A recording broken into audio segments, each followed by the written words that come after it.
नमस्कार, माझं नाव आहे हिमांशु भुसारा आणि तुमचं स्वागत आहे अर्बन आयुर्वेद चॅनलमध्ये आणि आयुर्वेद टॉक्स. तर आज आपल्यासोबत परत जोडल्या गेलेल्या आहेत डॉक्टर प्रणिता भाकरे मॅडम, ज्या आहेत woman health and Ayurvedic nutritional expert. आणि आज महत्त्वाचा विषय म्हणजे वेट लॉस. वेट लॉस हा नक्की कसा असावा किंवा मग कसा करावा याच्याबद्दल मॅडम खूप आपल्याला माहिती देणार आहेत. तर बघू आता काही क्वेश्चन. तर मॅडम, पहिला क्वेश्चन असा आहे की नेमकं वजन वाढतं म्हणजे काय? आयुर्वेदात स्थूलता किंवा वजन वाढणं हा अति न्यूट्रिशन ॲब्झॉर्ब केल्यामुळे किंवा आपण खूप खाल्ल्यामुळे झालेला आजार आहे. म्हणजे कुपोषित तिथे आपण बिलकुल राहत नाही. तर आपण आपली लाईफस्टाईल आपण चेंज केली, म्हणजे अगदीच सकाळी खूप उशिरा उठलं आणि रात्री पण उशिरापर्यंत जागं राहिलं. त्याच्यानंतर थोड्या वेळाने मंचिंगचे जे प्रकार आहेत ते केले, तर याच्यामुळे आपला अग्नी मंदवतो, आपलं पाचनशक्ती बिघडते आणि आपला मेद आणि कफ वाढतो. सो अतिसंतर्पणोत्थ आजार म्हणून आयुर्वेदामध्ये स्थूलता याचं वर्णन आलेलं आहे.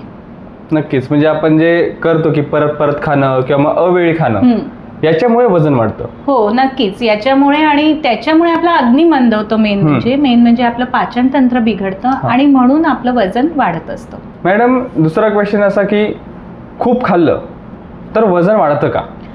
खूप खाल्लं यापेक्षा आपण काय खातो आहे याच्यामुळे आपलं वजन वाढणार आहे की कॉन्स्टंट राहणार आहे याचा निश्चय होतो. आपण अर्बन आयुर्वेदमध्ये फॅट म्हणजे फूड टाईप, अमाऊंट म्हणजे फूड अमाऊंट आपण किती खातोय आणि टाईम काय आपण केव्हा खातो आहे याच्यावर जास्त भर देतो. म्हणून जेव्हा आपण आपल्याकडे पेशंट येतो स्थूलतेचा आणि आपण त्याचं डाएट करतो, कस्टमाइज डाएट करतो, तेव्हा आपण या 3 गोष्टींचा फार विचार करतो की FAT फूड टाईप, अमाऊंट त्यांनी किती खाल्लं पाहिजे आणि कोणत्या वेळेस खाल्लं पाहिजे. समजा या 3 गोष्टी आपण समजून घेतल्या आपल्या प्रकृतीप्रमाणे, तर तुम्ही खूप खाल्लं म्हणजे दिवसातून अगदी 4-5दा खाल्लं तरी तुमचं वजन वाढणार नाही. पण अगदीच तुम्ही मैद्याचे पदार्थ खाता आहे, बाहेरचे खाताय, तळलेलं वारंवार खाताय, तर हो नक्कीच तुमचं वजन वाढणार आहे. नक्कीच, म्हणजे वजन वाढणीमध्ये फॅट म्हणजे FAT हे खूप गरजेचं आहे. बिलकुल. आता बघतो आपण की माणसं कधी किंवा मग कोणत्याही वेळेला खातात आणि भूक लागते नक्की. खरं तर आपल्याला रात्री भूक लागली तर काय खावे? अगदी आता रात्री भूक लागते म्हणजे तुम्हाला 9 वाजता भूक लागत आहे की तुम्हाला 12 वाजता भूक लागत आहे, यानुसार तुम्ही काय खावं त्याच्यात आपल्याला म्हणजे वेगवेगळं निवडावं लागेल. फूड आपण जे म्हटलंय FAT त्याच्यामध्ये टाईप ऑफ फूड आपल्याला वेगवेगळं निवडावं लागेल. पण अगदी तुम्हाला 12-1 वाजता भूक लागत आहे म्हणजे तुम्ही सकाळपासून बरोबर न्यूट्रिशन घेतलं नाही आहे. जर तुम्ही सकाळपासून व्यवस्थित न्यूट्रिशन घेतलं तर नक्कीच तुम्हाला खूप रात्री भूक लागणार नाही. पण अगदीच तुम्ही विद्यार्थी आहात, तुमची नाईट शिफ्ट आहे, मग रात्री काय खायचं? तर रात्री जे लघु अन्न आहे, जसं भाजलेलं आहे, जसं मखाना आहे किंवा नाचणीचे मुरमुरे आहेत, जे पचायला हलकं आहेत, किंवा मग खूपच तुमची रात्रीची नाईट शिफ्ट आहे तर अगदी मुगाची खिचडी किंवा सूप हे खाल्ल्यास तुम्हाला चालणार आहे. नक्की, म्हणजे आपण कोणत्या वेळी खातो त्यापेक्षा कोणत्या वेळी काय खातो हे गरजेचं आहे. बिलकुल, हे जास्त महत्वाचं आहे. मॅम, आपण ऐकलेलं आहे की जेवणानंतर शतपावली करावी. तर नक्की मग जेवणानंतर किती वेळ चाललं पाहिजे किंवा मग किती पावलं घेतली पाहिजे किंवा मग जेवणानंतर जिम केलेला चालतो का? खूप छान क्वेश्चन आहे. आजकाल आपण बघतो की सगळेजण रात्री जिम करतात किंवा रात्री चालायला जातात. हे चुकीचं आहे, कारण एकदा आपण रात्री जेवलो तेव्हा आपले जे सगळे अवयव आहे, म्हणजे तुम्ही असं समजा की आपण झोपायला चाललो आहे आणि आपल्याला कोणी म्हटलं की नाही आता धावायला जायचंय, तर आपण जाऊ का धावायला? नाही, तर नेमकं नाही जाऊ. तसंच आपल्या शरीराचं असतं. आपली लिंबिक सिस्टीम असते ती रात्री हळूहळू आपल्याला झोपेचं संवेदना देत असते आणि मग त्याच्यात आपण खूप फास्ट चाललो किंवा आपण जिम केलं तर ते आपल्या शरीराला अपायकारक ठरतं. आयुर्वेदात असं लिहिलं आहे की जर तुम्ही जेवणानंतर खूप जास्त चालले तर तुम्हाला आम्लपित्त म्हणजे ॲसिडिटी, अजीर्ण म्हणजे इनडायजेशन किंवा उदरशूल म्हणजे पोटदुखीचा त्रास होऊ शकतो. तर जेवणानंतर काय केलं पाहिजे? तर जेवणानंतर फक्त शतपावली आणि ती पण हळूहळू, म्हणजे 100च पावलं चालायचं आहे आणि ते पण हळूहळू, आणि ते पण आपण आफ्टर 30 मिनिट, आफ्टर 35 मिनिट्स तुम्हाला चालायचं आहे. म्हणजे तुमचं पाचनतंत्र व्यवस्थित राहतं. म्हणजे जेवणानंतर बघतो की सगळेजण चालायला जातात, तर नक्की किती प्रमाणात चालावं याचं एक शास्त्र आहे आणि ते आपण पाळलं पाहिजे. हो बिलकुल, म्हणजे 100च पावलं चाललं पाहिजे. जास्त फास्ट म्हणजे जसं आपण सकाळी सांगतो की मॉर्निंग वॉक कसा केला पाहिजे, तर ब्रिस्क वॉकिंग तुम्ही केलं पाहिजे, फास्ट केलं पाहिजे, सकाळी व्यायाम केला पाहिजे. जसं आपण सांगितलं होतं मागच्या वेळेस की अर्धशक्ती व्यायाम तुम्ही सकाळी केला पाहिजे. तर रात्रीच्या जेवणानंतर काय करायचं, तर रात्रीच्या जेवणानंतर एक तर तुम्ही थोडा वेळ शतपावली करू शकता किंवा अगदी 5 मिनिटं तुम्ही वज्रासनात बसू शकता. याच्यापेक्षा खूप जास्त व्यायाम रात्री करू नये असं सांगितलं गेलेलं आहे. मॅडम तुम्ही सांगितलं आता की चुकीचं चालणं, चुकीच्या वेळी खाणं, चुकीचे पदार्थ खाणं हे आहे. मग नक्की डाएट काय असला पाहिजे आपला? ओके, किंवा डाएट आपण आपल्या प्रकृतीच्या अनुसार, जसं मी नेहमी सांगत असते की प्रत्येक माणसाची, प्रत्येक इंडिव्हिज्युअलची प्रकृती वेगवेगळी असते आणि त्या प्रकृतीनुसार खाणं खूप महत्त्वाचं असतं. आजकाल आपण बघतो की कीटो डाएट आलं, लो कार्ब डाएट आलं, हे लोक घेतात. किंवा काही काही तर असं असतं की फक्त शेक प्या किंवा फक्त मिल्कशेक प्या आणि तुमचं वजन कमी होईल आहे. पण त्याच्यात फक्त मसल लॉस होतो, आपला वेट लॉस होत नाही. तर वेट लॉस कशाने होईल, जेव्हा तुम्ही पंचभौतिक डाएट किंवा षडरसात्मक डाएट व्यवस्थित कस्टमाइज करून घ्याल, तुमच्या प्रकृतीला मानवेल असं डाएट घ्याल. म्हणजे आता आपण बघतो की एक ट्रेंड असतो की दालचिनीचं पाणी सकाळी प्या. सो मग सगळ्यांनी दालचिनीचं पाणी पिल्याने सगळ्यांचा वेट लॉस होईल का, तर बिलकुल होणार नाही. कोणाची कफ प्रकृती असेल त्याला दालचिनी सूट करेल, पण पित्त प्रकृतीवाल्यांना दालचिनी सूट करणार नाही.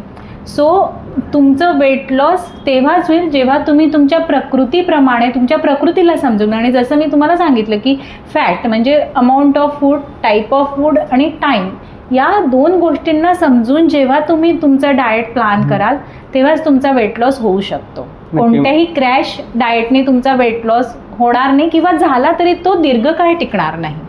म्हणजे नक्कीच सगळ्यांनी म्हणजे मध आणि पाणी सकाळी पिणं हे अयोग्य समजावं. बिलकुल बिलकुल. मध हे आयुर्वेदाच्या दृष्टीने जास्त वाढवतं. तर सकाळी मध आणि पाणी, आणि ते पण गरम पाण्यात टाकून पितात, तर हे तर विरुद्ध अन्न झालं आहे, हे संयोग विरुद्ध आहे. जेव्हा मध तुम्ही गरम पाण्यात टाकाल तेव्हा त्याचा टॉक्झिन्स शरीरात जास्त तयार होईल आणि तो तुम्हाला त्रासच देईल आहे. मॅम आता तुम्ही बऱ्यापैकी खूप माहिती सांगितली, पण एक शेवटचा क्वेश्चन म्हणजे आपण आयुर्वेददृष्ट्या बघायला गेलं तर आयुर्वेदने काही असे नियम सांगितले आहेत का वेट लॉससाठी की हे पाळाल तर तुमचा वेट लॉस नक्कीच होईल? आयुर्वेदाने स्वस्थ राहण्यासाठी नियम सांगितले आहे. स्वस्थ याच्या व्याख्येतच आपण बघतो की आपलं वजन व्यवस्थित राहणं, आपलं इंद्रिय आनंदी राहणं आणि आपलं मन आनंदी राहणं, हे तिन्ही येतात. मग त्याच्यासाठी आयुर्वेदाने दिनचर्या आणि ऋतुचर्या सांगितली आहे. आणि जसं मी पहिले सांगितलं की कस्टमाइज डाएट असलं पाहिजे. तुम्ही कोणीतरी लो कार्ब करताय म्हणून तुम्ही लो कार्ब केलं, कोणीतरी कीटो करताय म्हणून तुम्ही कीटो केलं, तर हे सगळेच डाएट तुमच्यासाठी व्यवस्थित असतील किंवा तुम्हाला ते सूट होतील असं नसतं. तर तुम्ही कोणत्या तत्वावर चाललं पाहिजे, तर फूड तुम्हाला कोणत्या टाईपचं फूड सूट होणार आहे, तुम्हाला कोणत्या अमाऊंटमध्ये फूड घ्यायचं आहे आणि तुम्हाला कोणत्या टायमिंगला फूड घ्यायचं आहे तुमच्या दिनचर्येनुसार. म्हणजे अगदी तुमची नाईट शिफ्ट आहे तर मी तुम्हाला सांगितलं की तुम्ही सकाळी 6 वाजता उठून जेवण करा किंवा सकाळी 6 वाजता उठून तुम्ही नाश्ता घ्या, सो ते तुम्हाला सुटेबल नाही आहे. मग तुम्ही तुमची दिनचर्या कधीपासून सुरू करताय, एक 9 पासून सुरू करताय, 8 पासून सुरू करताय, 10 पासून सुरू करताय, आणि ती किती वेळपर्यंत तुमची चालत आहे. म्हणजे तुमची नाईट शिफ्ट आहे तर नक्कीच तुम्हाला 1 वाजेपर्यंत काम करायचं आहे. मग त्या 9 ते 1 मध्ये तुम्ही काय केलं पाहिजे हे तुमच्या प्रकृतीनुसार, तुमच्या दिनचर्येनुसार जेव्हा तुम्ही समजून घ्याल तेव्हा तुमचा वेट लॉस होईल. आणि अगदीच दिनचर्या आणि ऋतुचर्या आपल्याला पाळायची आहे. व्यायाम हा खूप महत्त्वाचा भाग आहे. म्हणजे डाएट आणि व्यायाम हे दोन्हीही एका नाण्याच्या 2 बाजू आहेत. त्याच्यामुळे हे दोन्ही पण आपल्या प्रकृतीनुसार परत केले पाहिजे. आणि तुमचं वेट कॉन्स्टंट राहायला साहजिकच यांनी सगळं मदत होते. म्हणून तुम्हाला समजा तुम्ही हे सगळं केलं तर वेगळं तुम्हाला वेट लॉसचं डाएट करायची काहीच गरज राहणार नाही आहे. ओके मॅम, मग आता वेट लॉसचे आता डाएट आहे तर तो आता प्रत्येकानुसार चेंज होणारच आहे. बिलकुल बिलकुल. तर तुम्ही याला मदत कसं करता? अर्बन आयुर्वेदमध्ये आपण जसं मी आत्ताही सांगितलं की अर्बन आयुर्वेदमध्ये आपण कस्टमाइज डाएट प्लॅन देतो.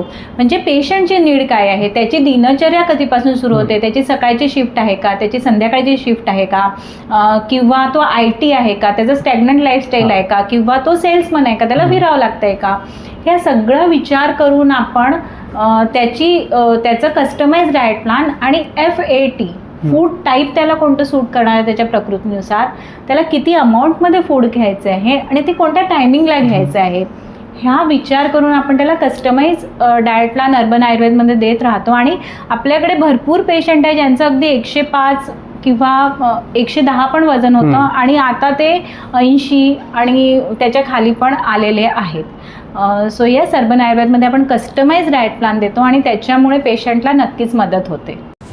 धन्यवाद मॅम, तुम्ही आम्हाला वेट लॉस आणि शरीर याच्यानुसार कसं मॅनेजमेंट करावं फूडचं याच्याबद्दल भरपूर माहिती दिली आणि भरपूर क्वेश्चनची आन्सर दिली. तर तुम्हाला परत आम्ही नक्कीच बोलू आणि थँक्यू.